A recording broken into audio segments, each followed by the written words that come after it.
I'm going to read this, what the Vice President says in one of the paragraphs from the Vice President's office. It says, aside from, we have the conditional cash transfers, which is giving 5,000 naira a month to some of the poorest Nigerians across the country. That is cash by hand, right? So whatever you do with that, no problem. You don't pay back. Yeah, you don't get back to the government. But the Vice President went on to say that in the next few weeks, we are starting a microcredit scheme, which we call trader money. That is a different scheme from market money. The trader money is for smaller traders. These are the hawkers.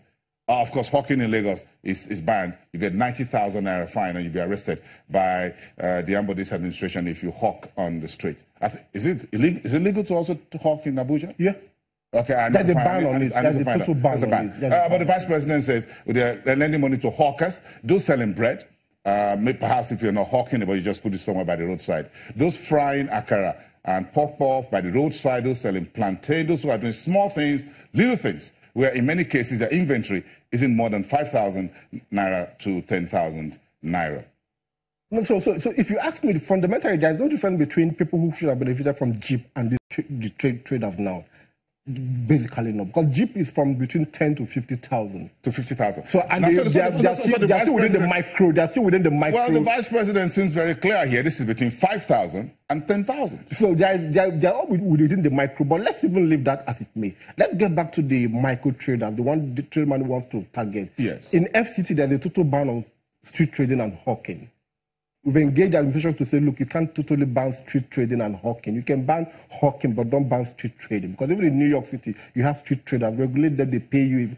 Are you telling me? Yeah, they roast corner by the roadside? By the roadside. Just regulate them, tell them where to stay and what to do where they are staying. Yes. But if we have a ban on street trading and hawking in the commercial cities of Abuja and Lagos, and we then want to finance hawkers with 5 to 10,000. No, it's okay. So let's just say traders. Small traders, roadside traders. So where would they then trade? They're going to trade by the roadside, on the sidewalk. But there is a ban on it. In the FCT here, we have the Abuja Environmental Protection Board that gets over 200 million per annum for enforcement activities on street trading and hawking. You see them daily picking street traders and hawkers off the street. And for a guy who wants to roast corn or sell bread and the rest, he wouldn't be doing that in the remote villages. He needs to come out to where there is a bit commercial activity. In Lagos, some of these are the bus stops. And the bus stop. For those of us who are supposed to be standing there. So I'm standing by the woman who's frying corn and akara, whatever it is, and how convenient that is. But that's a different conversation, maybe for another day. But if we focus on why the government wants to put this money at the hands of the people at the bottom of the pyramid. Yeah, because it's a credit, because the Vice President says they will pay back, and once they pay back, we will give them some more money as well. Yeah, you see, there's a difference between microcredit and microfinance. So what the banks in Nigeria missed from the one was they rushed to do microfinance and not microcredit. Microcredit is where you give 5,000, 10,000 little money. That's what the federal government is doing. Wants to do now, but then you also have a need to document who these street hawkers are. What's the process for reaching them? And I will tell you something also. Do they have BVN? And I'll tell you something also. We keep looking at finance as the only challenge micro businesses have. Most times it's not finance.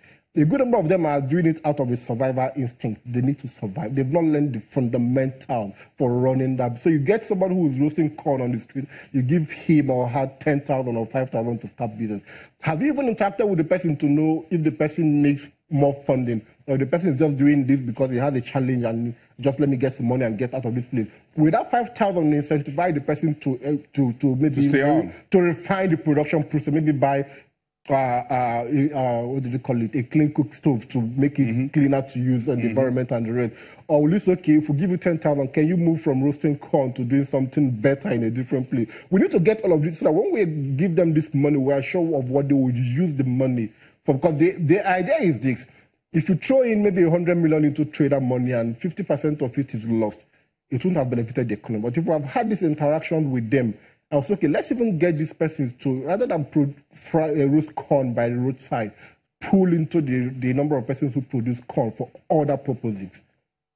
So I'm just saying we need to do more before we start giving out this money. Because even for JIP, there are already instances where people tell you, look, I'm a genuine trader, I didn't get JIP, but that woman I know by my street is not a trader. She knows one position and she got the money for JIP. So we need to make the processes open transparent and accountable so that people will know who are the hawkers you want to help and achieve this. So in the FCT, the first phase might just be, we want to support hawkers who sell the local police, the kolokpa, the bean cake kind of food. And we need them to be formalized. They should get a union. We identify the union. We do check who has BVN among them.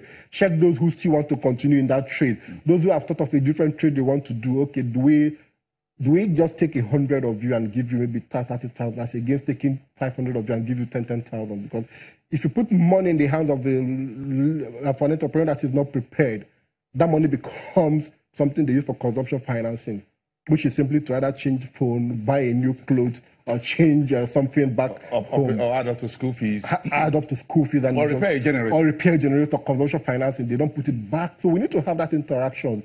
What sector are we targeting? What are their numbers? Do they have a union? Do they have a head? Can we bring them into a place, give them some non-financial services first before we start looking at the financial services? A quick one. We want to tackle unemployment here via MSMEs, and there's still this argument about what is unemployment, what is job creation, what is job loss.